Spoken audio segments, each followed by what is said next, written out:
Bonjour à toutes, bonjour à tous et bienvenue dans ce nouveau JT. La RSE, la responsabilité sociale et environnementale, est aujourd'hui centrale pour le développement de toutes les entreprises. Alors nous allons aujourd'hui nous concentrer ensemble sur ce que vous, au sein de GRDF, vous faites, d'autant que le projet d'entreprise vers l'avenir, saison 2, s'est fixé de faire de GRDF une entreprise inclusive et exemplaire en matière de RSE.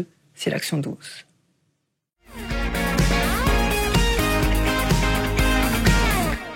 Bonjour Sophie Gallaré. Bonjour. C'est vous, la déléguée RSE chez GRDF. Alors, en quoi est-ce que c'est si majeur pour vous de prendre en considération tous ces enjeux climatiques, ces enjeux sociétaux, et d'une certaine façon, quelle est votre ambition dans ce domaine ? Oui, c'est très important pour GRDF d'apporter une vraie réponse aux enjeux climatiques et sociaux qui grandissent de plus en plus, parce que c'est une attente des citoyens, c'est une attente des collaborateurs eux-mêmes, et c'est une attente de nos parties prenantes, notamment les collectivités locales. Donc on a vraiment besoin de montrer que le réseau de gaz devient un allié de la transition écologique, qui peut apporter de la valeur sur les territoires.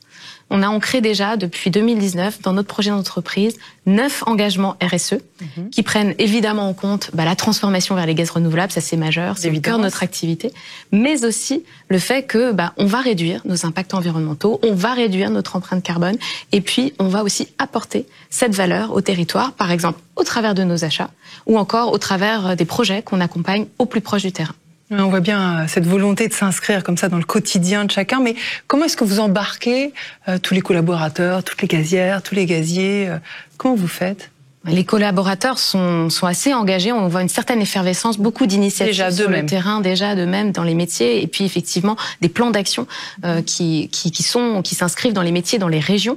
Par exemple, on voit tout ce qu'on va faire sur la réduction des émissions de méthane dans les équipes réseau, la filière achat qui est très mobilisée sur les achats responsables, par exemple comment on va intégrer des clauses sociales dans nos achats, ça c'est un exemple particulier. La fonction territoriale qui va essayer de trouver des nouvelles formes de coopération sur les territoires pour gagner en influence. La fonction logistique et les équipes logistiques sur les sites qui visent à faire de nos sites des sites zéro impact, par exemple en réduisant les consommations d'énergie dans le bâtiment, en verdissant la flotte de véhicules, en agissant en amont sur les ressources, sur le tri des déchets, et puis aussi beaucoup d'actions dans tous les territoires, dans les régions, auprès des collectifs, par exemple pour faire des sensibilisations aux enjeux climatiques avec la fresque du climat. Par exemple. En tous les cas, ce que j'entends à travers de tout ce que vous dites là, Sophie, qui est très intéressant, c'est ce mot territoire qui revient sans cesse, parce qu'en effet, tout se passe sur le terrain. Bonjour Thierry Grangetat. Bonjour. Alors vous êtes le directeur client territoire pour la région sud-ouest, et d'ailleurs vous travaillez en binôme avec Sophie sur cette action 12. Alors dites-nous, concrètement, pour vous, en quoi est-ce que la stratégie RSE de GRDF se décline sur le terrain, et peut-être quelle porte est-ce que ça vous ouvre ? La RSE fait partie des sujets où notre image de service public crée des attentes. On voit que c'est une porte d'entrée d'ailleurs pour entamer un dialogue autour du mix énergétique local. Je prendrai quelques exemples. On vient de négocier un contrat de concession, nous sommes en cours sur Toulouse Métropole.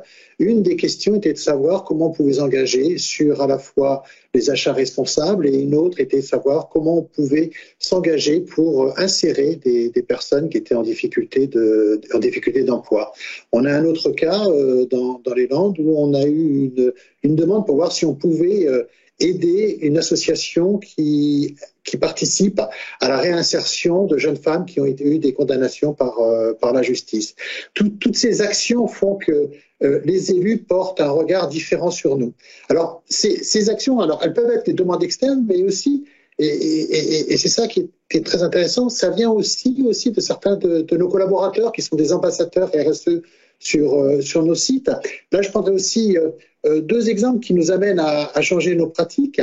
Par exemple, sur Poitou-Charentes, il y a une initiative qui a été de prendre en compte la mobilité des handicapés lors de nos grands chantiers, ou encore un autre qui a trouvé une entreprise qui redonne une nouvelle vie à nos DHPE sur les chantiers. Voilà, ce sont des initiatives individuelles qui amènent à nous interroger sur nos process collectifs pour le fonctionnement de GRDF.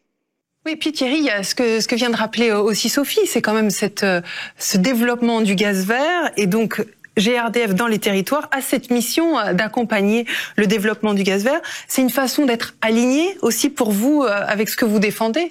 Oui, alors c'est vrai que lorsqu'on souhaite développer une filière durable comme celle du gaz vert, on a une attente forte d'exemplarité vis-à-vis de l'externe. Donc on doit mettre nos actes en cohérence avec nos discours. Donc ça peut passer, je prends un exemple très concret, mais utiliser une mobilité par le bio-GNV est un des axes, ou alors faire attention à covoiturer. Ça montre que GRDF, dans ses gènes, a un comportement de terrain qui correspond à notre ambition de 100% de gaz vert.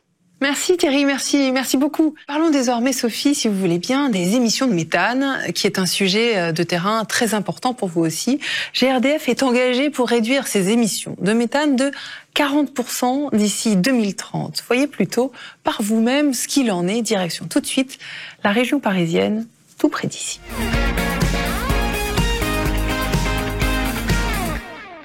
Bonjour. Aujourd'hui, on se trouve sur un chantier à Goussainville, dans le 95, avec Frédéric et David, 2 techniciens GRDF qui sont en train de poser un DPBE. Pour GRDF, la sécurité, c'est vraiment la priorité numéro 1. Et depuis le 13 juillet 2000, il existe une réglementation qui a pour but de protéger les branchements. On installe donc des DPBE sur nos ouvrages. DPBE, ça veut dire quoi? C'est un dispositif de protection des branchements existants. Une fois installés sur les branchements gaz en polyéthylène, ils peuvent, en cas de dommage aux ouvrages, interrompre automatiquement le passage du gaz. Alors concrètement, comment ça marche un DPBE? Le dispositif s'insère à l'intérieur des tubes en polyéthylène. C'est un système de type clapet qui détecte les débits anormaux et se ferme automatiquement pour interrompre le passage du gaz. Ce dispositif est un organe de sécurité industrielle, mais pas que, puisqu'il permet aussi d'éviter l'émission de méthane. Les DPBE et d'autres dispositifs de protection de branchement ont en effet une action directe sur les émissions de méthane. Leur déclenchement permet ainsi de limiter l'impact environnemental des dommages sur branchement. Le méthane a 30 fois plus d'impact que le CO2 sur le réchauffement climatique. C'est pour ça que GRDF travaille depuis plus de 10 ans à réduire ses émissions. Dans les faits, le réseau de distribution représente 1% des émissions de méthane en France. Et chez GRDF, on a pour objectif de les réduire de 40% d'ici 2030. Pour y arriver, cela passe notamment par le déploiement de DPBE.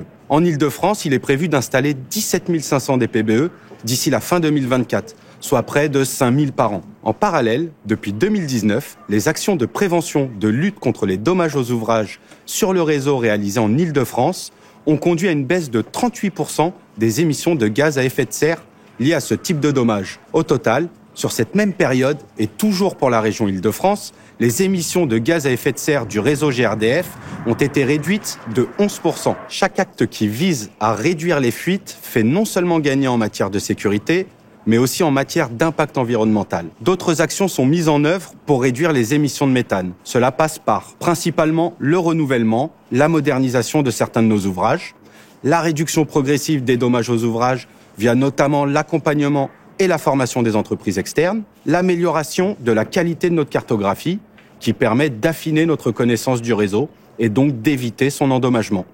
La surveillance du réseau et la réparation sont également, évidemment, des actions primordiales pour assurer à la fois la sécurité et préserver l'environnement.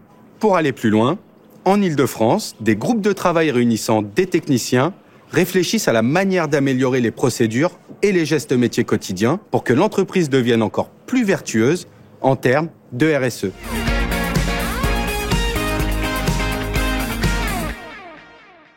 Sophie, on le voit au travers du reportage qui vient d'être diffusé, mais aussi au travers de tout ce que vous avez dit, de ce que Thierry a dit, à quel point les actions peuvent être complètement variées en termes de RSE.